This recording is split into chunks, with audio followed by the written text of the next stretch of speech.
Welcome to Small Venue Music.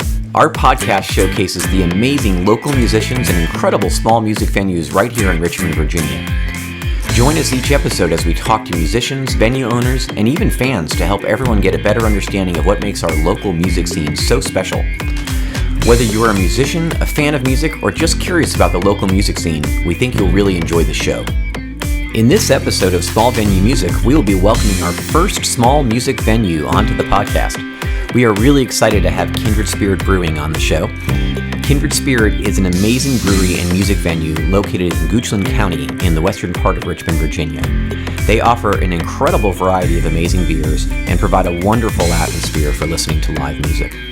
Joining us on today's podcast will be Ross Mullins, the Taproom Manager at Kindred Spirit, and today's show will be hosted by Don Busick. We hope you enjoy the show.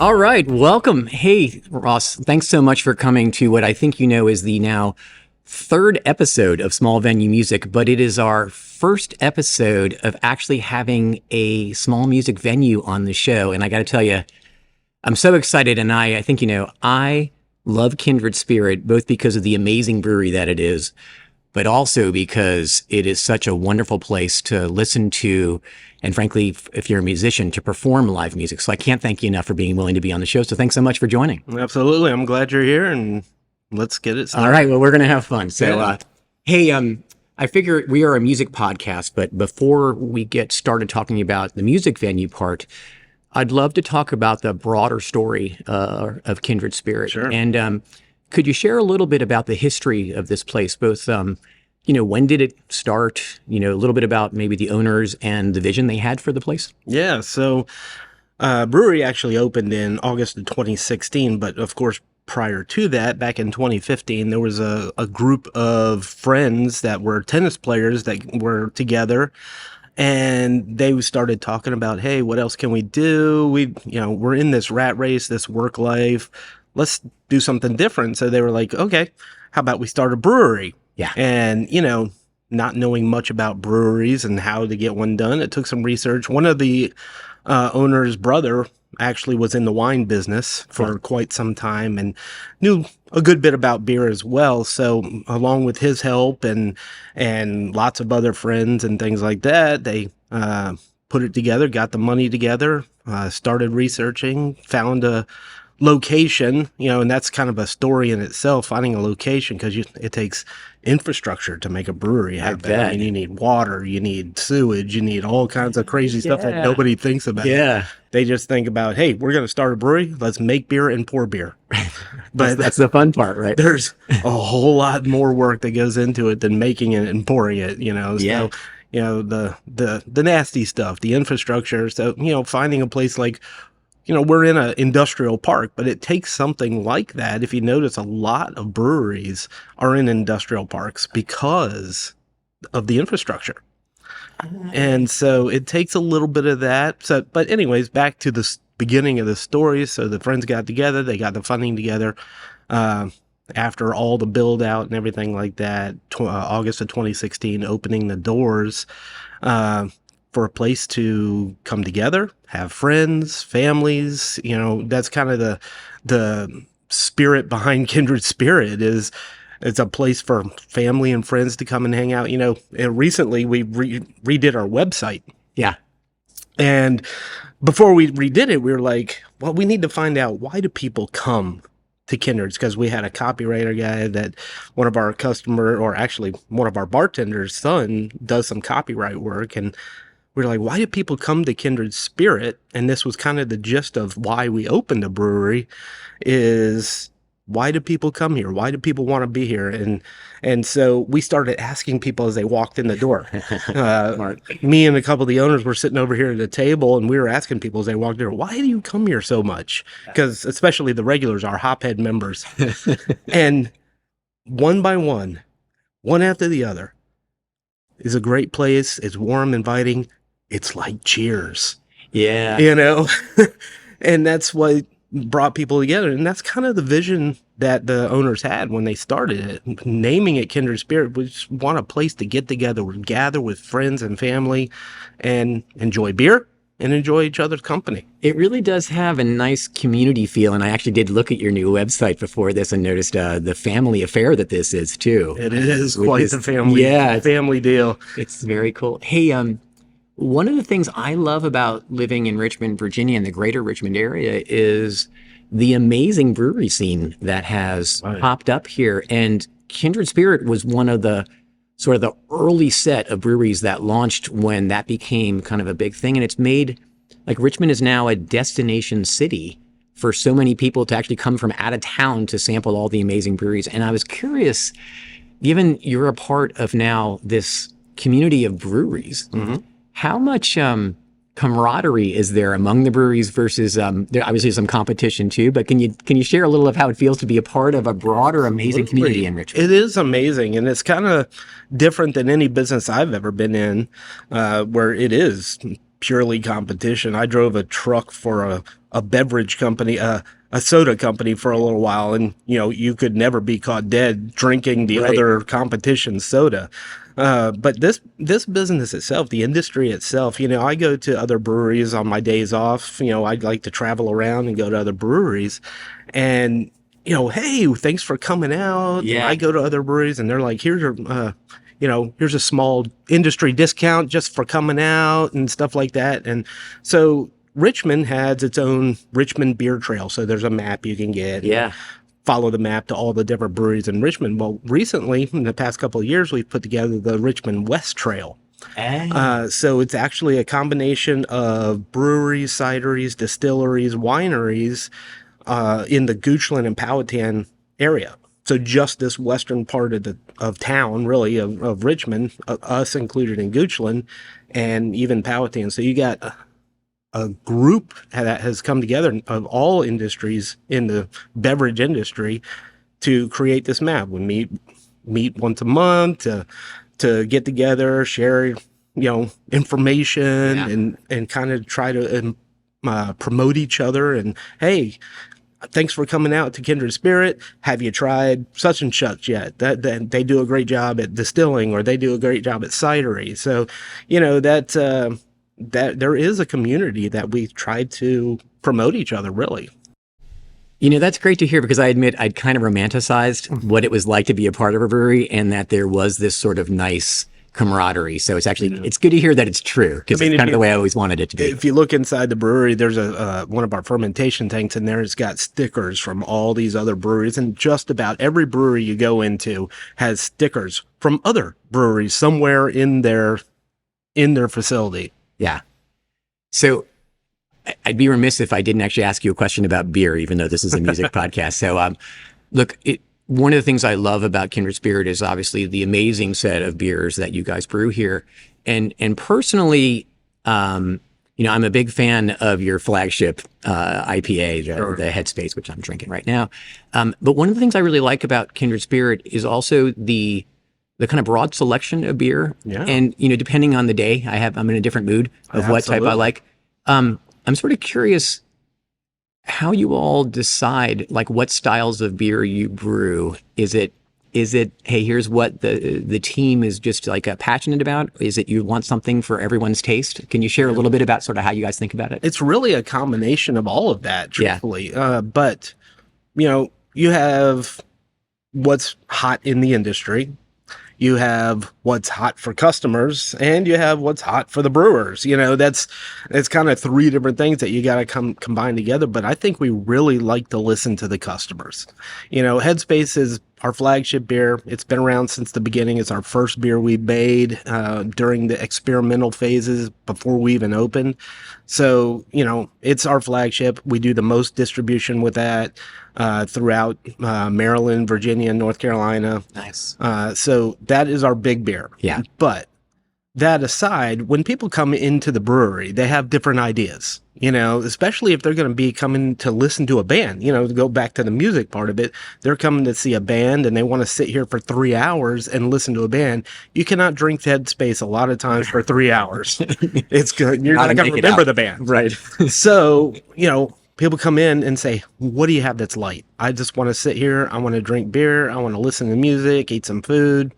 And so we came up with some light things. We took our headspace and pared down the alcohol to just under 5%. So that way it's more of a session IPA and people can sit here and drink more of it. We have a Pilsner that is very light and approachable. And that's kind of the way we approach all of our beer, is to make them approachable, that a lot of people are going to like. You can go with trends, but if nobody likes the trend, if there's a handful of beer nerds that like that, it's not going to help anybody. So, listen to your customers. We want something light. Let's make something light. We want a stout in the middle of the summertime. We have a couple of stouts on right now. Our barrel-aged goodness, that's pretty high ABV. Yeah. And then we have an Irish stout on right now that's under 5%. And people walk in and say, oh, thank goodness, it's almost summertime and you still have stouts on tap. So we have anywhere from stouts to sours to lighter things like pilsners and lagers to the IPAs, which kind of covers the gambit. And then one other oddball out there that we have, and it's kind of been over the past few years something that is a necessity for most breweries, is we have a hard seltzer. Right. New trend, speaking of. Well, it's not just a drink. People come, do you have any ciders? Well, we don't do cider. But if you're looking for gluten-free, which is a lot of times why people are wanting those ciders when they come to a brewery, they want gluten-free. We don't have anything other than these hard seltzer, which is gluten-free. Makes a ton of sense. I was always wondering why. Yeah. Hey, I was out here on Sunday. I came out to see Lauren Cash play. Oh, she's awesome. Oh, wow. What a voice. Yeah, she's so really little good. tiny package, big voice. Oh, yeah. I'm a big fan. One of the things I noticed is you have a new offering. So you're going into, I guess, the food business. We have. And I was really curious what made you decide to do that? And can you share a little bit about what you're going to be offering? That's a different beast. I mean, you talk about getting out of a rat race and jumping into a fire. That is just a different story. But, food trucks, you like food trucks. You go to a brewery, and if they have a food truck there, you're like, oh, I want to get some tacos, or I want to get some nachos, or I want to get, something fried and greasy to absorb the beer. So you always have a food truck on the weekends. But, what we've found, and not all of them, I'd say, it's kind of a 25, 75, maybe a little bit more than that. But some of the food trucks are just hard to manage. I don't want to bash the food truck industry, but you get, there's some really good ones in for whatever the reasons, they no shows, or they cancel, food trucks break down. I get it, but it happens a lot sometimes, or they double book and they happen to cancel you. So people come here, they need some food to drink, to absorb the beer in their bellies, and it's a necessity. And when they don't show, it's a problem. And to eliminate that problem, you get your own food truck. That's the best way to eliminate a problem, is take it on yourself. So that's what we've done. So can you share a little bit about what the food truck's gonna offer? That was one of the things that we had to think about, is if you're gonna have your own food truck that's here all the time, you cannot have the same thing all the time. Nobody wants a taco every day. Except for my kids, but everybody could eat pizza every day. Right. I think so too. But rather than having the same thing, we have a good variety on the menu now. We have a burger, a ribeye sandwich, a chicken salad sandwich, all the way down to the fried finger foods like cheesesteak egg rolls and pickle fries, and just a wide gamut. So there is already diversity to our new menu, even though we've only been doing it for about 3 weeks now. Okay. There's some diversity to it, but there will definitely be, every so often, some shifts, some changes that will keep it fresh, and you won't have to eat the same thing you ate the last time that you came to Kindred Spirit. You can get something different. Well, it's exciting, and I'll be curious to see how it evolves as you guys continue. Yeah. Maybe it's a good time now to start talking about music. Yeah, let's do it. So, hey, my first question is, not all breweries, many do, but not all breweries have live music. Was it always in the plan from the very beginning to have music, or did it kind of evolve and kind of come as your sort of customers started asking about it? No, from day one, our grand opening, we had music, and it's always been a plan to have music as part of that, warm, inviting, have a great time, leave your worries outside kind of vibe. Yeah. To have music, and that kind of goes hand in hand. Music and good food and good beer, that all kind of goes hand in hand with putting your work worry behind you, your work week behind you, and let's sit down and have a great time and listen to music. So yeah, it's been part of the journey since the very beginning, and we've had a wide variety of music for the past 7 years. Our original general manager, who was the brother that was in the wine business, is a huge music fan. So, it was really part of the scene since the beginning. One of the things I love about this place is the investment you actually have made to the music venue itself. So, in the past few years, the stage that we're staying in now, the outdoor stage, the sound system, even the acoustics that you've made better. Can you share a little bit about like what you did and why you decided to make those investments? Sure. Well, from the very beginning, and this kind of goes hand in hand with infrastructure, is most industrial buildings are not acoustic friendly. Yeah. You go into a hard concrete floor, concrete walls, high ceilings, metal roof. Acoustics are horrible. So we do have baffling in the ceiling to help combat that, and it does a great job at it.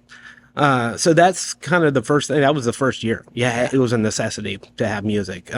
In the first year, we also put over here where this stage is now, we had put together pallets and put AstroTurf over the pallets to make somewhat of a stage. That was kind of our first way to introduce ourselves into the music venue as pallets for a stage and hope it doesn't break through. Small venue.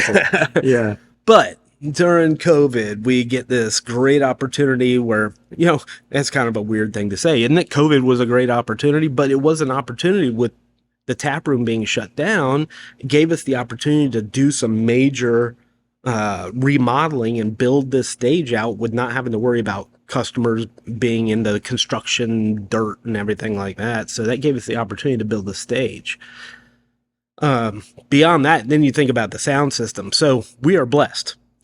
Our head brewer, Derek, is a sound engineer. Yep. And he runs sound at multiple local venues downtown, and he has been a sound engineer for many years. So we have this talent, so take advantage of it, right? Yeah. So him and John, our owners, they got together and said, what can we use? What can we do in this place to put together a sound system? So we did. We put together an in-house sound system that balances to the room really well, and he's very talented at getting it all set up and making everybody sound good for this hard room that we're in. Well, I tell you, when I noticed that you made the investments during COVID, so it had to be both a good time and in a sense a bad time, given how hard it was for a lot of businesses at the time.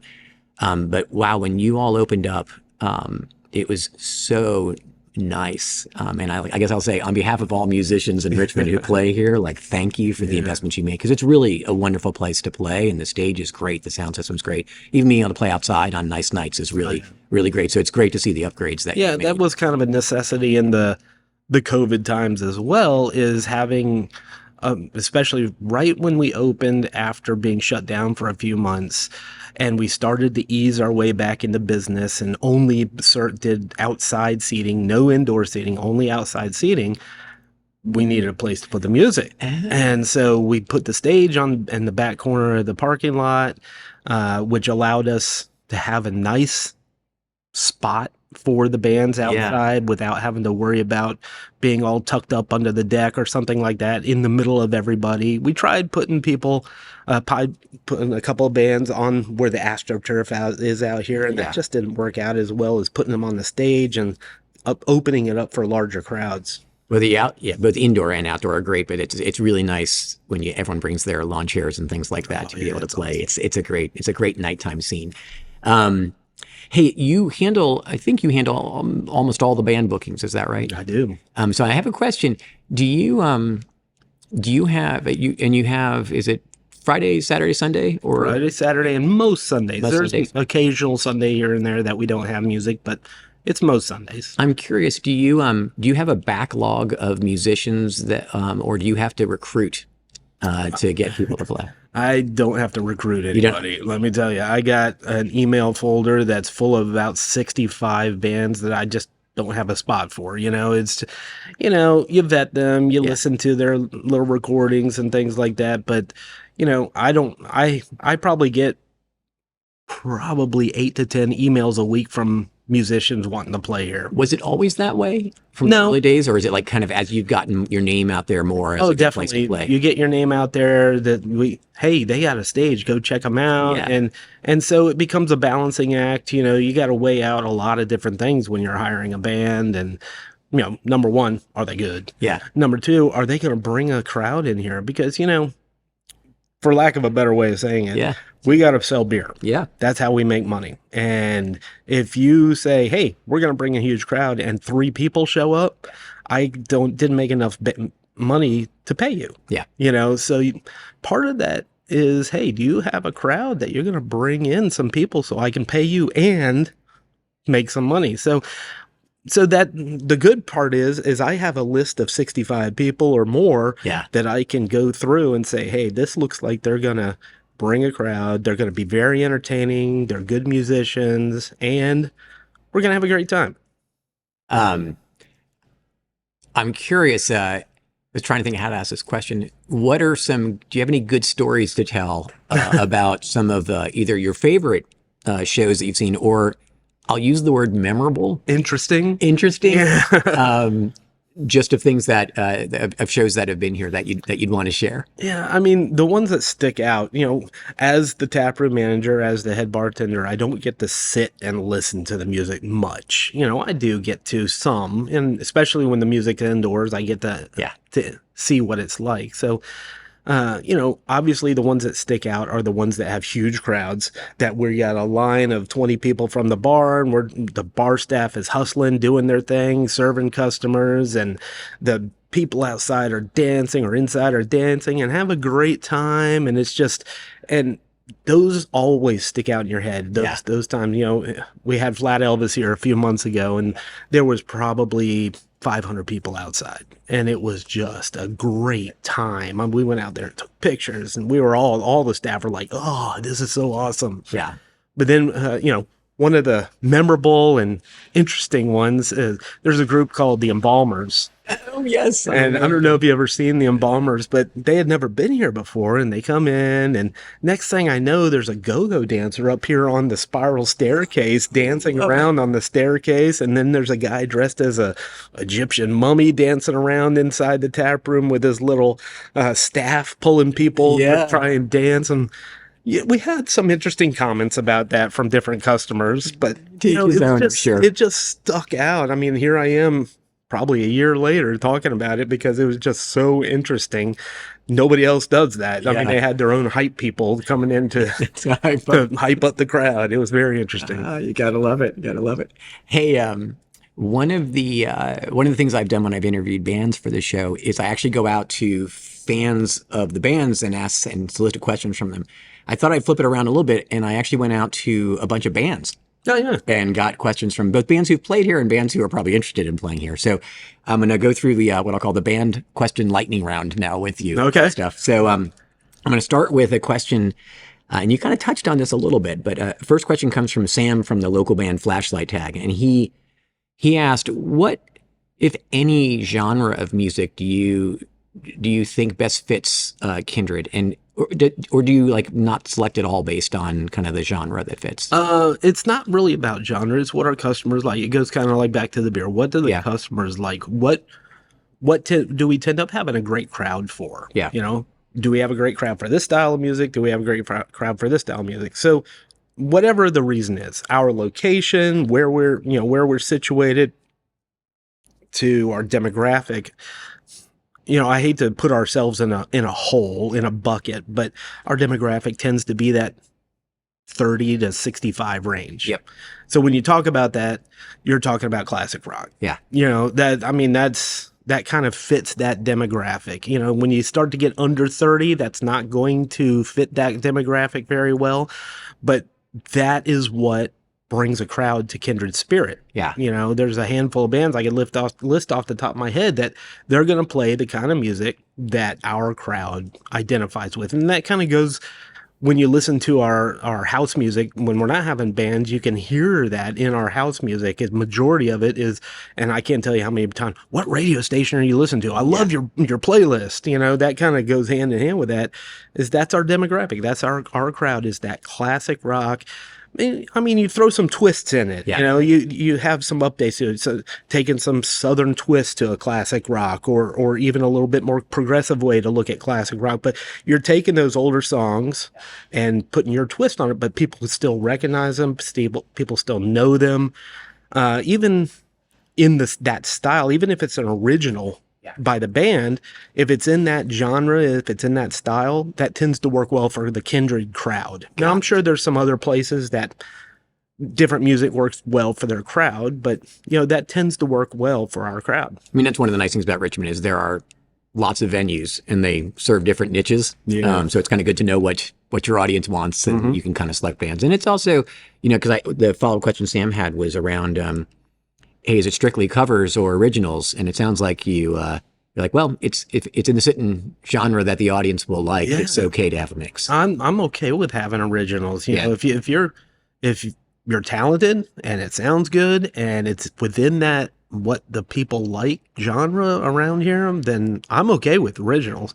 And, you know, throw in a good standard here and there, but I'm okay with it. Nice. So my next set of questions come from David from I believe it's the new band Funhouse, but formerly of the Freds, for anyone who knows. I'm working on getting them booked here. I heard. He had a question. He said, for bands that draw really large crowds, are there any specific things that you all need to do to prepare for it that's like incremental to kind of like your average band to make sure there's a great experience? Yeah, I mean, obviously staffing is going to be a huge thing. One of the other things we did a couple of years ago is right outside our front door, when you're going out the front door to the right-hand side, when you're coming into your left-hand side, there's a window there. Yeah. And we have a kegerator up there in the front room that we can serve 4 beers out of. Yeah. And so we tried to put somebody up there with that kegerator, open up the window. That gives a second service area to just coming up to the bar.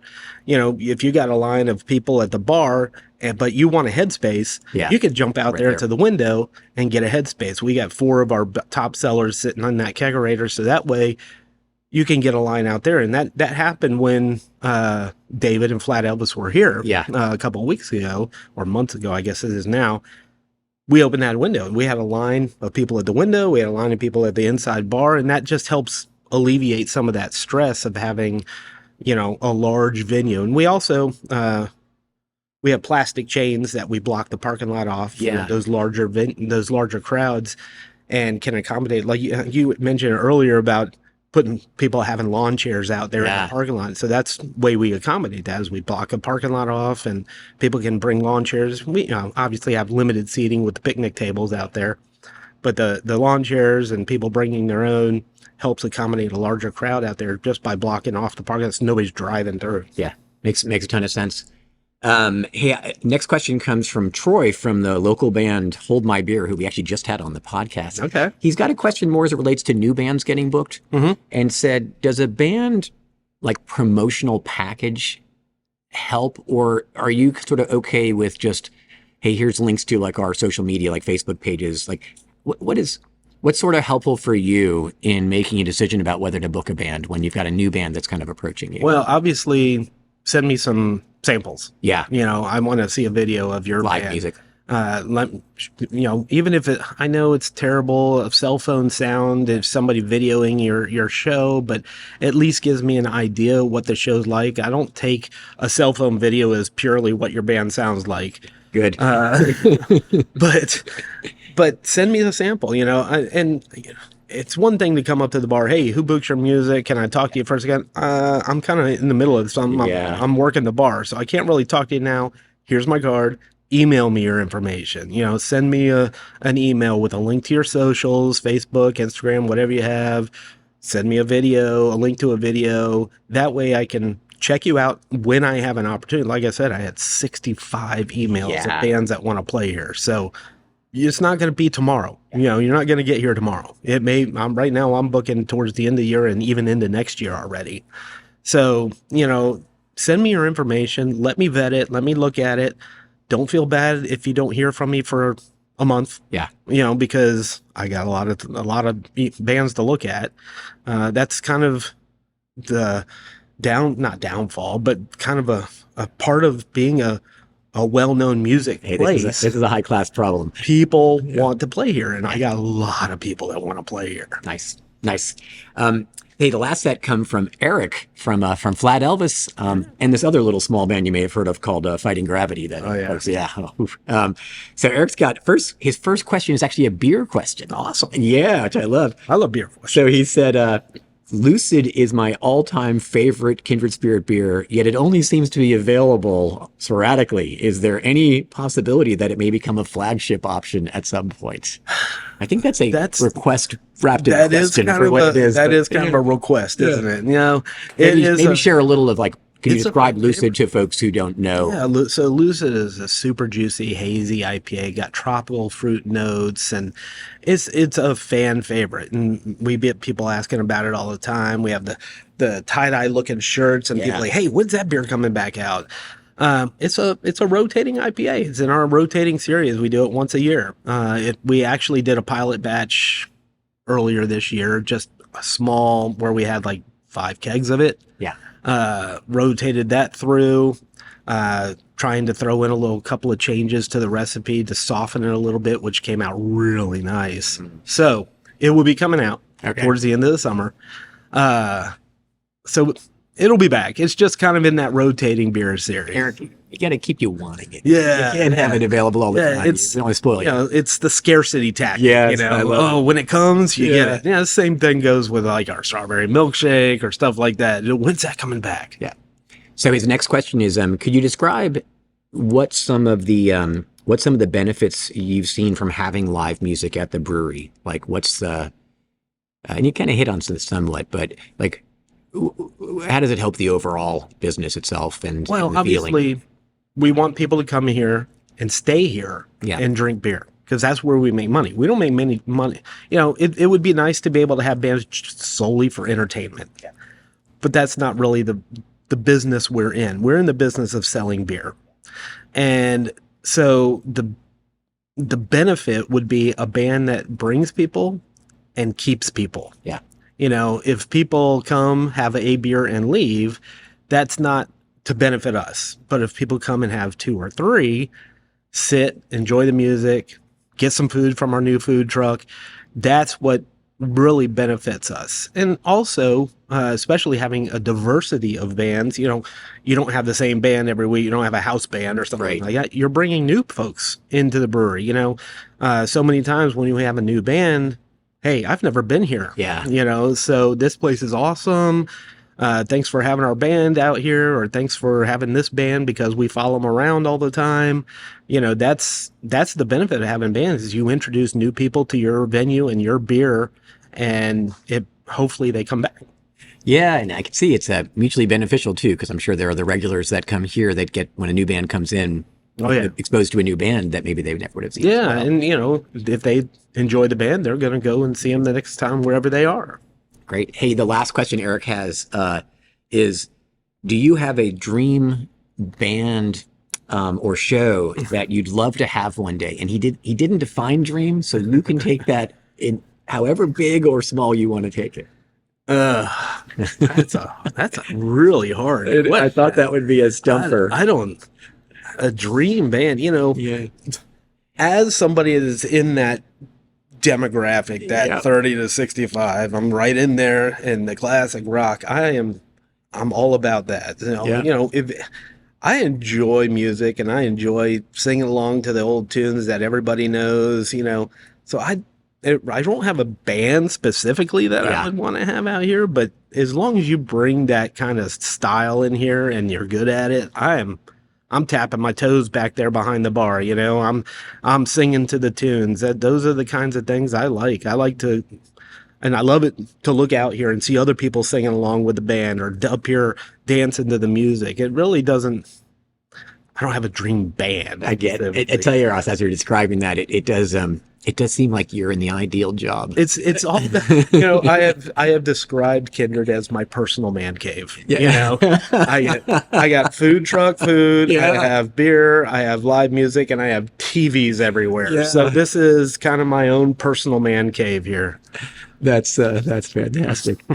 Hey, moving on from questions from the bands, I had a question I wanted to know, probably to all the bands out there. What advice would you give to bands that are playing a venue like Kindred in terms of some of the, what I'll say the do's and don'ts are, like things that you want to make sure, like when you book a band and you're like, hey, these are things I love to see in a band, and like in terms of behaviors versus like things like please don't. And obviously in the please don't name names of bands, but like what advice would you have?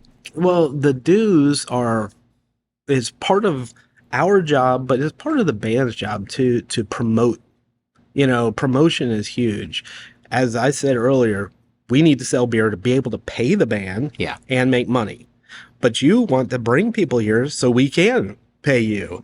So it's kind of a two-way street. Promotion is a huge thing. We've had bands that come in that never do a social media post. They don't, and you just don't even, they don't put the word out. Yeah. So if I could say this, if there's anything that any musician can do, and it's not just hey, I'll be at Kindred Spirit on Friday. You need to be hammering that, promote yourself, let people know who you are and what you're doing and where you're going to be. Because we're doing that. Well, we have some TVs in the tap room that are running constant ads about the upcoming bands. We have it on our website. We have social media that we create events for each and every band that comes out here. We're doing our part. Yeah. And we just want them, the band, to do their part in bringing people out and making it a memorable experience for everybody, all the way around, the music, the food, the beer, the everything. Yeah. I mean, imagine it shows you too that they really care. Yeah. I mean, if you're just coming to get a paycheck, that is not doing me any good. I can pay anybody, but bring it, bring the promotion, bring the people. Every band I talk to, everyone says, I have a huge crowd. They're going to come in. Of course. And I've had some that said that, and 3 people show up to see them, and so don't tell me that. Don't tell me I have a huge following. Prove it, prove that you have a following, prove that you're going to bring some people in, because that's going to want to make me hire you again. Why would I want to hire somebody that had 6 people come and listen to them? Anything around like the performance itself. So breaks or things like that, excessive breaks, that we have some bands that come in and don't take a break at all, which is amazing how they can do 3 hours without a break. I don't expect that. I don't expect a band to do 3 hours. Sometimes it's good to give the audience a little bit of an ear break too, I think. But I've also had bands that took a half an hour break. I'm like, dude, I'm paying you to, play music and not just sit around and have a good time. So a half an hour break's a little excessive. I understand, maybe 2 15-minute breaks or, something like that or 10-minute breaks. That might be a little bit more doable than all of a sudden there's 30 minutes without the band. And I'm like, guys, you need to get back up there. And people start to leave. Yeah, people start to leave. Hey, we were here to listen to the band and they're not playing again. I guess they're done. Yeah. And people leave. Yeah, it makes sense. Hey, one last question I have for you. And I wanted to give you the opportunity to talk about anything new that might be happening at Kindred Spirit, whether it's new beer releases, new events that are happening, things you're planning to do. So is there anything you'd want to share with everyone who's watching about what's kind of coming up? Yeah, August is our 7-year anniversary. Oh, congratulations. So we will obviously have some sort of celebration to celebrate 7 years. I'm sure we'll have a beer release for the day and things like that. So be looking out for information about our 7-year anniversary. We have beers coming up, a new beer pretty much every month. I mean, over the next few weeks, we have Tropical Express. Tropical Express is a super juicy IPA, nice pineapple and coconut and mango, some really nice soft tropical fruits coming up. We have a variation of our Headspace Okay, so what we did is, I told you we have our Czech in hand, our Pilsner, our Czech Pilsner. Well, what we did is we took our headspace ingredients and used the Czech yeast, a lagering yeast for the headspace IPA. So it's created what we're calling the head check. Yeah.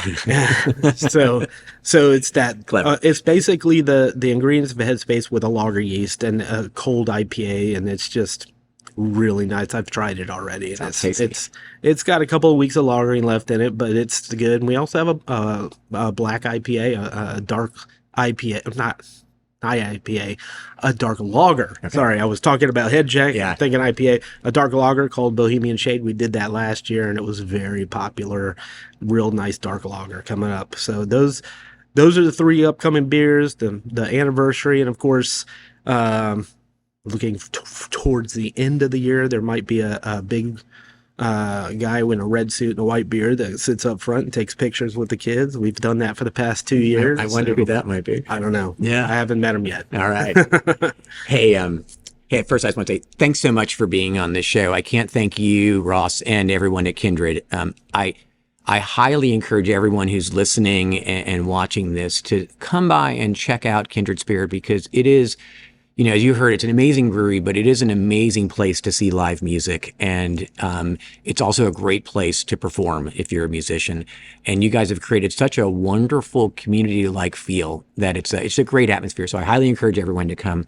And I can't thank you guys enough for being willing to join us on the podcast. It's been a lot of fun getting to learn more about this place and sort of how you created the amazing environment that you have. So thanks so much. Well, I thank you for letting me do this. I've never done a podcast before, so hopefully it went well. You're a natural. All right. Hey, cheers. Hey, cheers, Don. Thanks for being here. Thanks. Thank you for listening to today's show. Please like or subscribe to our podcast to be notified of each new episode, and follow us on all of our social media channels. If you are a local Richmond band or venue owner and you'd like to be featured on the show, please feel free to send us an email at smallvenuemusic@gmail.com. We'd love feedback on each episode, so please leave a comment to let us know how we're doing. Thanks again for listening.